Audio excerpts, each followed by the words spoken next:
Yes. Hello, welcome back. It's been 2 weeks, or yeah, it's been a week since I done this all because of Holy Thursday. And I said there will be a lot of things to talk about, so we got quite the bunch. We got we got big things to talk, big movies to talk about. We're gonna rank the March films, and then we're gonna look forward to what's happening in the next couple of weeks because there's a lot of things happening. Unfortunately, we will be doing the ranking of the March films without one film in particular, and that is Love Lies Bleeding. Didn't have time to watch it before the end of the month. Just a lot of things, busy things. So we're gonna minus that, but I did see a bunch of them in March. We're gonna have a worst to best list. We got three reviews to check out. Those are GXK, The New Empire, Godzilla and Kong, The New Empire. We got Ghostbusters, Frozen Empire, um, and we have Roadhouse. And those are the only ones that we're going to be talking about. And also, I think I might want to do a quickie on the X-Men 97 show that I finally watched the episodes on.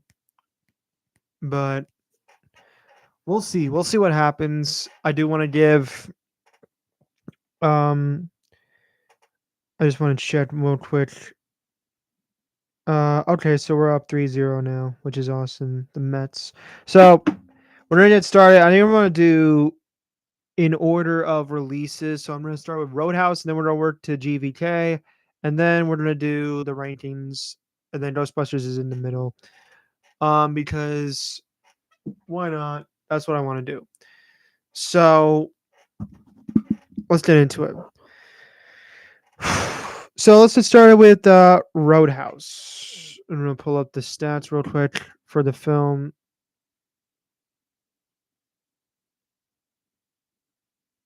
And then we just get him up real quick. And we'll begin right now. So the remake, so this is a remake from Doug Lyman. And it stars Jake Gyllenhaal, Daniela Melchior, Conor McGregor in his feature film debut, and Billy Magnuson. And in this film, it's about a sort of a former UFC fighter that stays in this area in Florida in the Keys, I would say, in a resort area sort of thing. And he is basically paid to help keep fights from happening in this local bar that's literally called Roadhouse. And some guys are doing some shady business, and he's got to stop them and stuff. The original came out in, I believe it was 1989. Starred Patrick Swayze. And if you probably heard of the Family Guy references of Roadhouse, Patrick Swayze was in Roadhouse, and every time Peter Griffin would do something, he would always say Roadhouse. And then he was also in a movie called Ghost, and that's like a reference. But and so that was the original. And so years later, we have a remake from Doug Lyman, who I actually like some of his films. He did films like American Made, Edge of Tomorrow, which was just awesome. But then he did films that weren't really that good, particularly those of Lockdown, Chaos Walking, Jumper. And he also did the first ever Bourne film, Bourne Identity, which was really good. And so this is kind of a spin-off of, like he the sort of wacky, sort of self-aware films, and trying to mash or mix it with the um the sort of the old school 80s films that were kind of over the top and cheesy, but you still understood what they were going for. And so you can look at this movie and think, yeah, you can turn off your brain. It's very cheesy, it's very silly, and all of that can be had with all its fun. Well, I couldn't. I found this film to be terrible. and very distracting because a lot of the film is made, I would say, extremely poorly. The best part of this film by far is Jake Gyllenhaal, who gives a really good performance. But other than that, I found the film relentlessly boring at times. I found the characters to be forgettable. I found the action sequences in particular to be very distracting, which was weird because this film utilized CGI for its action sequences, which I was kind of like, why? Because there's a lot of scenes where there will be punches, but the CGI would be extending its arm. And so you can tell a lot of the scenes are just digitally fake, which to me is very distracting. None of it's like very, none of it's on like choreographed really well. I forget what the name is, like choreographed fights, hard knuckle sort of way. There none of that. None of that's in this movie. And it's honestly at times very distracting, very noticeable. You can tell what's happening and it detracted it. Detracted detracted from it. Some of that is due to the fact that this film cost a little bit more, but there's no excuse for that to happen. Practical, that's the word I'm looking for.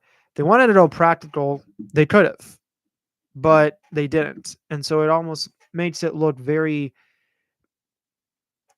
CGI-ish and almost like very like there's a digital skin to it. In a movie directed by Doug Lyman, who has done good films in the past, but I was watching the film and I couldn't help but think the dude who directed Edge of Tomorrow, which was one of the best sci-fi films of the past couple of years, to make the movie this dry and devoid of any merit. And Edge of Tomorrow, ironically, is going to be 10 years older or 10 years old when it comes out, when June 6th appears, because that's when the film released in 2014. It's going to be that long since we've gotten Edge of Tomorrow. And I'm just not seeing the guy who directed that movie and American Made direct a film this stale. It's almost like very stale pizza. It's like, yeah, pepperoni's like, yeah, like plain pizza is good, but wouldn't you want a little bit more to it, or wouldn't you want to go simpler, or like pepperoni? Actually, I would say because this film is so over the top and cheesy that I just couldn't get into it. The villains are cartoonish. They are pretty bad. There's these very cliche biker gangs that come into the scene to kind of cause chaos. And every time they were on screen, I would just think of like top hat, twirly villain mustaches because the performances were really not that good. But really, I don't have a problem with the performances because I mean that's what they were kind of known for. It's really the script. This is a very bad script. It almost would have made the villains even better if the story and the screenplay was as good as it was. This is a very jumbled script, and the dialogue in this film is horrendous. I found it to be very distracting and very bad, cliche. It almost felt like the film was not even going for this silly tone. It felt like they were going for the serious vibe, and it was too much. And the thing about this film that caught me off guard, and I didn't even notice it until then, is because the main character of Dalton, played by Jake Gyllenhaal, who's actually pretty good in the film, his motivation is kind of ridiculous. And so I'm going to give you a light spoiler. This is for people who haven't seen the original Roadhouse, but I'm going to give a spoiler for that and for this. So that's your warning. Mute the stream. I don't really know what to do, but that's my warning. I mean, I can hit the mute button, but I'm not going to. But if you want to, I would skip a little bit. I'll give you the thumbs up if you want to skip now. But this is your warning. So, in the original Roadhouse, the motivation for why the original character of Dalton, played by Patrick Swayze, does what he does in the film is because there's a guy that pulls a knife on him and he has to kill him because he was going to kill him. He was going to kill Dalton, and he was in self defense. And you kind of are like, I didn't want to hurt the guy, but he was about to hurt me, and so like, I got to think about not killing somebody, and that's why throughout the original film, as cheesy as it is, it's a cult classic, and he kind of does that to other people. And so in this new film, he kind of does the opposite. Jake Gyllenhaal is a former UFC fighter, and he's in the ring with this guy, and so like he knocks him down, and he's on the ground. Like the dude is clearly knocked out, and he kind of just starts wailing on him, and there's like a blow that hits him on the side, and it has to like cracks his neck and stuff, and he dies. So the dude blatantly murders someone in front of millions of people in the ring. And so his motivation for doing what he wants makes him look really bad because he flat out murders somebody. And so I couldn't connect with the character enough to really be like, yeah, I think what you're doing is good. There's really nothing that I think services his behavior to make him likable. Again, I will say that there's some action sequences that are decent, but the way the camera is filmed, Doug Lyman has a way of fast-paced editing with the fight sequences, which was very distracting. There are characters that appear that have little to no screen time that serve nothing for the story. There are some very stupid things that happen in this film that I was just rolling my eyes on. Again, this feels like a film that goes straight to streaming because there was all these arguments and articles on this film is supposed to be in theaters because we want to save the theater experience. It's like, no, you don't. This movie was never going to do well in theaters because it all depends on how people are going to fare on reviews. That's the whole problem. By all means, this feels like an Amazon Prime film. And this is actually coming from somebody who thought the movie Upgraded was going to be a pile of crap. And that film actually ended up being pretty good and actually better than I expected it to be. Still, it's a okay film, but the one with Camila Mendez, and she becomes like this sort of entourage leader of the company that's doing bidding, and it's really interesting. But that's that movie. And I thought this film could actually be better because it's directed by somebody that I have good faith in, and it stars competent actors. But unfortunately, despite everything I just said, this movie is so ridiculously stupid that it took me out of the film. And you can argue to be like, well, you can turn your brain off and it be like a dumb, cheesy film, but I couldn't. I do that for specific movies that I know are going to entertain me. This film, within like 40 minutes, I was bored out of my mind. And knowing the character's motivation, what they do, and why they are in the positions that they are, it just feels like filler. One last thing, and I forgot to mention this throughout the entirety of the film, but one of the biggest problems I have with this film really are also the villains. But there's a secondary villain played by Conor McGregor who might as well have been in a movie ad because his performance was not good. In fact, he actually brought the movie down even more because he was playing such a cartoon. Like the moment he arrives in the scene, he burns down a clothes shop that's outside, I guess for no reason. And we're supposed to think that this guy's just a badass, but he really isn't. Also, he comes in to the villain's hideout and it's just like he knocks down a couple of motorcycles because as I said earlier, the motorcycle gang, they have motorcycles. And so he's just like, "Oh, whose house is this? What do I got to do to get a raise over here?" It's really bad. And the character and the performance was just really bad. And so I understand that this is a film that's not going to work for everyone. If you go into this expecting a stupid, over the top, cheesy, bad action movie, you're going to get that. But if you want something that can actually do that and make it make sense, because there's some ridiculous nonsense, and I can't say the word, it's PG-13, but well, I feel like this show is PG, but whatever. There's some ridiculous nonsense that happens throughout the film that just takes you out of it.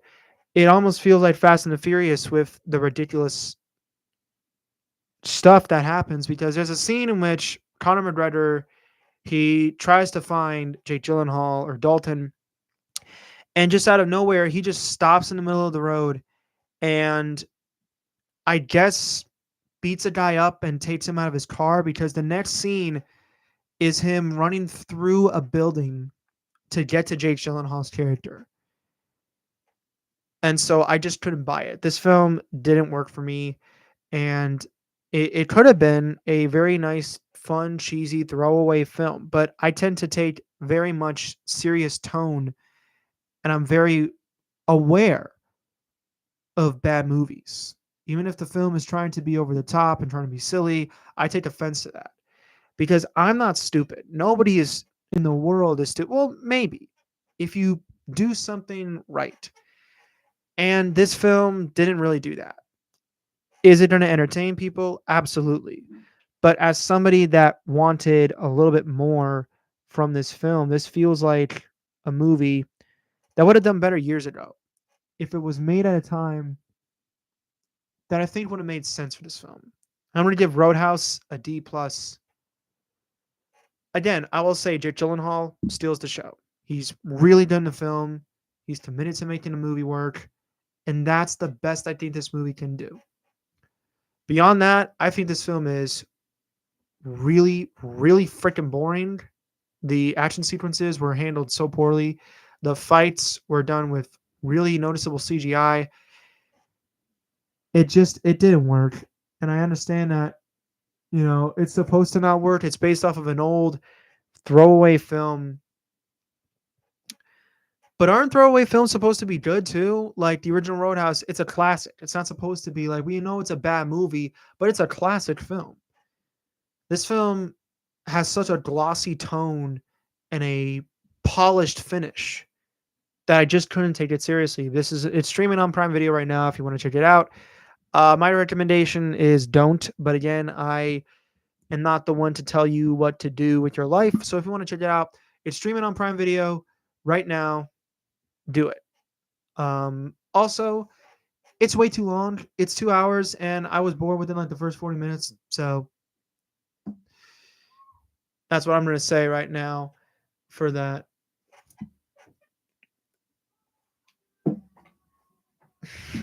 So what am I doing now? Oh yeah. So then after that, I went and saw, what is it? Ghostbusters: Frozen Empire. So this film is somebody behind me. Oh no, it's Wesley. So this film is a sequel to The Afterlife, which we were rumored, like everybody said, like, oh, we're gonna get a sequel to Ghostbusters Afterlife. It's happening, but we never knew when. And so they scheduled it for Christmas of 2023. And there was a lot of blockbusters coming out that time. So they were like, I'm going to push it to March. Well, really, the strikes pushed it to March. And so that's why we're here. And last couple weeks ago, it debuted number one to $44 million. And I could have easily made a story on it saying I was disappointed, giving it the grade I did, but I didn't. I actually waited a little bit to not watch the movie again, but think about it, and to watch other videos that didn't come out during the premiere of the film, to really see if my points were established in a way that was like, yeah, that's a fair grade to give. And I did see it. So what's this movie about? So now the descendants of Egon Spengler are now in New York. They're in the original Ghostbusters firehouse, and they're dealing with things, family drama, but there's this orb that suddenly appears and is starting to release ghosts all around the city. And this big baddie is going to come in like with the horns and is going to do a second ice stage and stuff. And so that's our villain. So basically, it's a Ghostbusters sequel. That's pretty much it, with very few surprises. Yes, we have the original cast coming back, and they're great. It's particularly Dan Aykroyd, who's pretty good and has a bigger lead in this film. But unfortunately, as much as I really can't say this, Ghostbusters Frozen Empire feels like a product. It feels like we're taking a franchise and we're extending it a little bit more so we can sell more toys. Because that's what this movie feels like. It doesn't feel like they're making this film for the sake of story, for the sake of fans. They're making it because, well, we feel like if we don't make another film in the next couple of years, we might lose the rights to Ghostbusters. And so we want to make another film. And unfortunately, that's what this feels like, which to me was a major disappointment. I was very let down with this film. It's not a movie that I think is atrociously bad, but it's not a good film. And there are scenes in the film that almost made it pretty bad itself. There are times where the film is trying to have a different tone than the other Ghostbusters films. It fails. There are times where the humor tries to hit, but it doesn't, which was so surprising to me. The biggest thing I can say about this film that I would say summary wise is it feels like the weaker Ghostbusters 2. Remember Ghostbusters 2 where they were going to make the film and it was going to feel different and it just ended up being a disappointment, but it made a lot of money. And so the original director of the first movie came back to direct it and they were like, we had no idea what we were doing. We were just making a film. That's what this feels like. Except this movie is not directed by even Ivan or Jason Reitman. The son of Ivan Reitman, rest in peace, his soul, couldn't see this. I don't know if he saw the movie before he passed away, but at the end of the film, it said for Ivan. This movie does things to certain characters that I honestly got pissed off because this film, by all means, is a cash grab. It's a case of, like I said on IUTV, um, when I did my episode, it's a case of sequelitis. The film is trying to capitalize that we want to make more money, so we have to rush it out. And to think about it, the film Afterlife was going to come out in 2020, but it came out in 2019 or 20 summer of 2020. It came out in the fall of 2021. That was fall of 2021. 2 years later, they decide to make a new film, which I think is really, really quick because, like, by all means, you have to wait a little bit longer for this a movie like this with this amount of money to it. The film cost $100 million, which is it's much more than what the normal Ghostbusters budget would be, and it clearly looks like $100 million. There are times where the special effects are decent. There are times where the special effects look really crappy.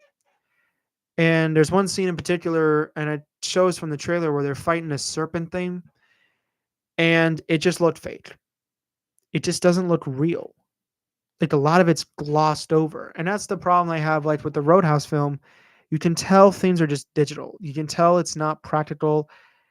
And say what you want about the Afterlife budget, but at least the film committed to nostalgia, committed to making a proper film, a sequel that wasn't just a nothing. And so this movie tries so hard to give us more of what we liked from the last movie. Nostalgia, characters we know, and kind of fails on almost everything. Bill Murray is in this film to be another cameo. He has nothing to do in the film. Ernie Hudson kind of plays a little bit of a bitter part, not that much. Dan Aykroyd and McKenna Grace, they're good in the movie. They're actually the reason why the film is as decent as it is because they offer a lot. The biggest problem I have with this is the fact that there are too many cooks in the kitchen. It feels like there's too many characters in this film that are trying to solidify their existence in this movie. Finn Wolfhard, who was really good in the last movie and is fine in here and in Stranger Things, has very little to do in this film. In fact, you could take him out of the movie, it still would be the same. There's nothing that he does in the film that warrants it, other than the fact to be like, I have to take care of Slimy in the upstairs attic, and that's it. His love interest, you can take him out of the movie completely, which they have nothing to do. You take out the podcast kid out of this movie, nothing it would change. There's just all these characters that don't have a reason to be in the film. And it kind of makes the movie look kind of much more anticipating than it is, because it's like we have to put all these characters on the poster because we have to have another character, all character poster. But you can take out all those characters in the film, wouldn't change the movie. It's just that they don't have anything to do with the film. And towards the final battle, they really don't have anything to do. They're just woven in to the story. The villain of the film I found extremely forgettable. It's just another Ghostbuster villain taking over the city. And that's also another huge problem with this film. It feels like they just didn't have anything to do, and so they kind of just made another Ghostbuster story. Big bad villain wants to take over the city. Ghosts are scattered all over the world. It's like that's the problem. The reason why Afterlife I think worked so much is because there was a different setting. They were like, okay, we don't know that our family is kind of a Ghostbusters descendant. And so when they find out, yes, we are actually now sort of part of this sort of thing, the kids are like, we're going to take care of it. We're going to take care of ghosts in the town. And that was what worked. In this film, it's just Ghostbusters doing their job in the city. That's it. And that's pretty much it this movie has to offer. But there's a choice made towards throughout the film that I think is a spoiler, but it's listed on the Wikipedia page. If there's a character that appears who I forget the actress's name, but she was in Gossip Girl. She was in the really atrocious remake of the Gossip Girl show that premiered on HBO Max. It was awful. But the blonde girl is in this movie, and she kind of plays a part because the daughter, McKenna Grace, is too young and is kind of getting like overshadowed because she thinks that she's not getting enough credit and she wants to help out the team more. I guess minor spoilers. If you really care about it, minor spoilers. She befriends a ghost that I guess something happened to her when she was alive. And so she kind of has to do something that was so predictable. I clearly was just like, yeah, that's gonna happen. It was so obvious. Kind of took me out. And that's kind of what happens and what sets the third act into like to start. It's kind of what makes the third act happen. And I thought it was so stupid. I thought it was so lazy. I thought it was so ridiculous that it took me out of the movie completely. By all means, this feels like a sequel, like normal sequels would do. The characters are good. There's too many of them. The performances are really good. The action is spurts are fun. It's nice to see the cast come back, but there's really nothing for them to do other than to say, "Hey, remember us?" or "Hey, we know we used to do this. We used to go here. Remember this character?" It's so obvious that they're just milking this franchise to a point where the second weekend drop was so massive. I don't know if this movie will make its money back. That's how kind of serious a movie like this could easily lose Sony like $50 million if it doesn't make over the budget. But whatever, that's what happens when studios milk out a franchise and it's like, well, we've seen this before, done. Or maybe where a movie comes out the next week and is much better, which we're going to talk about in a couple minutes.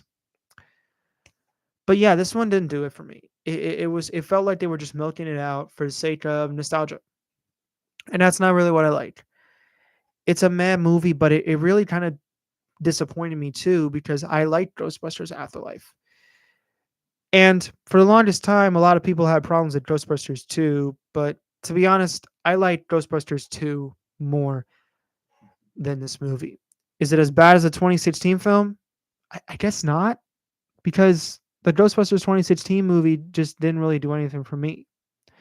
If anything, this film kind of makes it sadder because you have the original cast in here, but they don't have anything to do. So what's the point of this movie being made other than for money? I said it again and I'll say it. This feels like a cash grab. I'm gonna give Ghostbusters Frozen Empire a C minus. On a positive note, I also did see Godzilla X Kong: The New Empire, which came out this weekend, shattered the box office with $80 million. Why did it do that? Monster fights. That's why. So, what's this movie about? So, this movie takes place 4 years after the events of Godzilla vs. Kong, and it's directed by Adam Wingard, who directed the last film. And in this movie, we have a, how do I put this? Okay. So in this movie, without getting into spoilers, Khan is exploring the world of the Hollow Earth. He feels that there's more of his kind there and he needs to search. When all of a sudden something happens and every sort of character is kind of woven into this event. Godzilla is up in Earth, keeping the world safe, I guess, but people still think he's like a Titan killer. And there's this new villain. Um, oh, what's his name? What's his name? Is he? No. Star King. So Star King, this guy, they saw in the trailer. It's not a spoiler, but there's another thing that is a spoiler. And so I'm going to not give a huge synopsis. But what happens is he's kind of called down and we have a big battle. So what like I said with Roadhouse, there are certain films that I like that are really dumb and stupid that can be fun. The Godzilla movies are exactly like that. I loved every single Godzilla MonsterVerse film except for King of the Monsters, which I think is a mediocre film. I would say if I were to rank all the Godzilla and Kong movies, I would say the first my favorite movie is still to this day Kong Skull Island. Then I would say Godzilla versus Kong. Then I would say Godzilla. Then I would say this movie, and then I would say King of the Monsters. Because I went into this film wanting one thing, just to be entertained and have fun. And that's exactly what I got with Godzilla X Kong: The New Empire. It basically delivers all the fun you can have. It's a very stupid movie in which that there are certain things that you have to turn your brain off for, like massive body count of death that happened in this movie. The film doesn't really do anything to take itself with that, but I absolutely love that the one thing that this movie did do well is kind of diminish a lot of the human dialogue in favor of dialogueless Titan scenes because that's really what we want. But we also want to care about human characters. And again, the humans in this film, they're kind of boring, but they are the best. There's not really a lot. You have Rebecca Hall, who's good in the film, Dan Stevens, who's good, and Brian Tyree Henry, and their banter with each other is amazing. No longer do we have Millie Bobby Brown and her father and her friend. It just none of that. We actually have a little bit of human characters, and again, I would say they're fine, but they don't do anything. The best part about this film, and the one that kept me throughout the entire film, was the incredible Titans. They are great. They're they're good with and the thing that I liked with Adam Wingard, what he did with this film and the last movie, is that they're actually woven into the story. They actually are like integral instead of being what the hell? Never mind. Instead of being like they're in the background and you have the humans, this time around they actually are important because they do things that move the story. Like Godzilla is, or Kong is trapped down here, and the humans have to help him in fighting Starking, and so protecting his planet, and that's kind of what's important. The Titan fights in this movie are so good. They're entertaining, and that's what you really go for. That's what you want in these movies. You don't want to be bored, and this movie's not boring. I was never like, oh God, take me out of the film completely. It was never like that. The film works. The CGI is brilliant, and it's great. Does the film cross the mark in terms of stupidity? I would guess so. Yeah, it does. But I do think that the movie does a very good job of making sure that you are entertained as hell with this film, because that's really all you want in these movies, is to just watch it and be like, I want to watch Titans fight. And my crowd was amazing, because every time something cool happened, they would start clapping. It was amazing. It felt really good to watch a Titan movie like this with monsters in a theater again, because it's been like years. And yes, Godzilla versus Kong was on HBO Max, but I didn't go to a theater that was like happy to see this film. I went on opening day, and literally I went to White Plains, which, by the way, sometimes White Plains was good, sometimes White Plains was not good. But the theater actions there were so timid and so stale that I was disappointed. I could have gone someplace like Empire, which I did go to, or Lincoln Square, which I didn't go to because they didn't have IMAX for Godzilla X Con. They had it for Doom Part 2. And I couldn't, but I did. And that's why I like going in the city, because there's more reactions that you can get, more fun. And just going there, it's great. But I think I'm gonna take a break from going to Times Square, because Times Square sometimes is weird when I'm walking through. A lot of people, a lot of weirdos, but isn't New York sometimes full of that? What I'm saying is, I was entertained. I was never bored. I like this movie a lot more than the last two we did. In fact, I would go so far to say that as of my now, my rankings of the films, because I'm being more critical on my movies. This is right now my third favorite film of the year. And that's saying a lot. A lot of films have disappointed me. But this is no exception. This movie was entertaining, and I absolutely love it. I love this movie. And for that reason alone, I'm going to give Godzilla X Kong: The New Empire an A minus. This is a really, really dumb film, but man, was I entertained. One last thing. And now we're going to look into the month of April. I think I'm actually going to kind of exclude what I have. So I'm going to edit in the description. I'm going to have James help me out with that, but I'm going to edit out the thing, because I want to wait till Love's Lies Bleeding. I've heard great things about it. I don't want to miss out on that one. But we are going to talk about April, because this now we're getting into April, and there are films in April that I think are going to be really interesting to look at. So let's talk about those. First up is Musica. Musica is an Amazon. Let's do the buy sell thing. Let's do that. Let's do that right now. So buy or sell these movies. Musica. I'm gonna say Rent. Now this is an Amazon original film that's directed, written, and stars Rudy Mancuso. If you don't know Rudy Mancuso, he used to be a Vine person back in the day, and obviously Vine went nowhere. And so we are in this world where he directed his film, and it's about this person who finds love and things click in his mind with music. It looks generic, but I've heard actually pretty good things about it.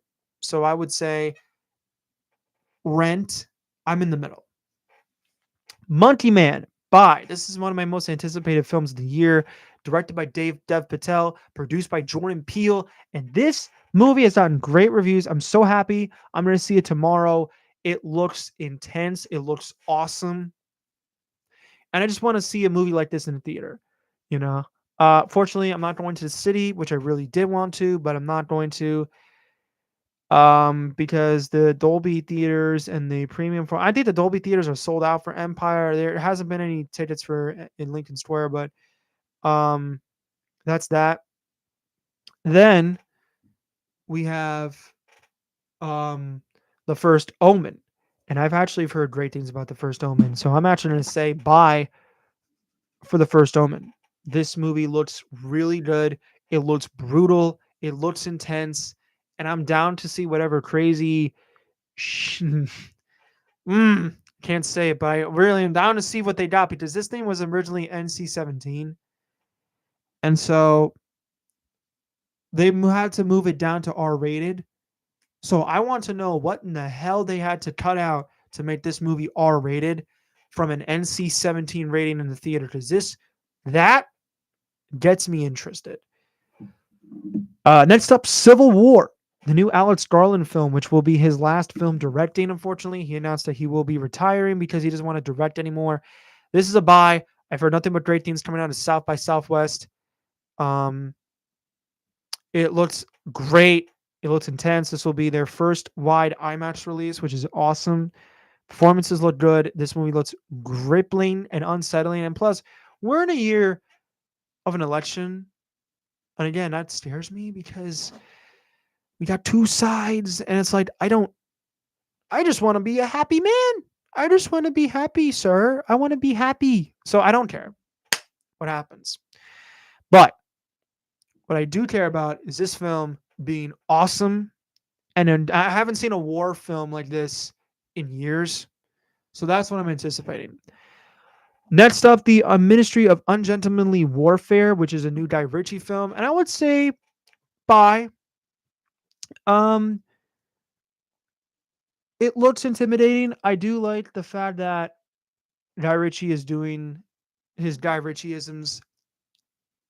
It does look good. I like the cast. Henry Cavill in this film doing a sort of comedic role in a way. I'm down for what he's got. Next up, Abigail. This is a rent. I did enjoy the first trailer, but we have nothing but that first trailer. And so we haven't gotten a second trailer. Plus the movie, I don't know. It could be good. This is apparently the next movie from from the directors of Scream 5 and 6 and Ready or Not. I just don't know if it'll be as good as I think it could be or entertaining. It has a great cast, but again, I'm curious to know what they're going to do with this film. Rebel Moon Part 2, The Stargiver, Cell. I don't care for this film. I hated Rebel Rebel Moon Part 1. Didn't work for me. And I just don't know what I'm going to think. Also, I just am not interested in seeing this trilogy. And plus, they're going to do a R-rated version at the end of the summer. I don't care. Just give us the R-rated now. Why do this to us, Zack Snyder? Why? Why? Next up, we have Challengers Spy. I think this movie looks interesting. Luca Guadagnino, I forget Guadagnino. I forgot. I'm butchering the guy's last name, but he directed Bones and All.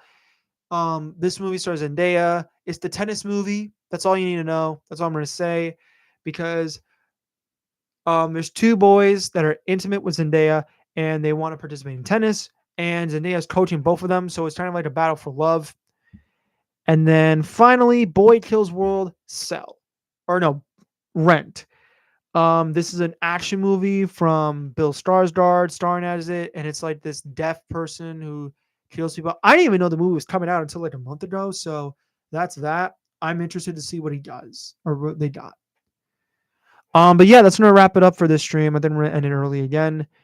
Um, I will wait until next week to talk about the best movies of March.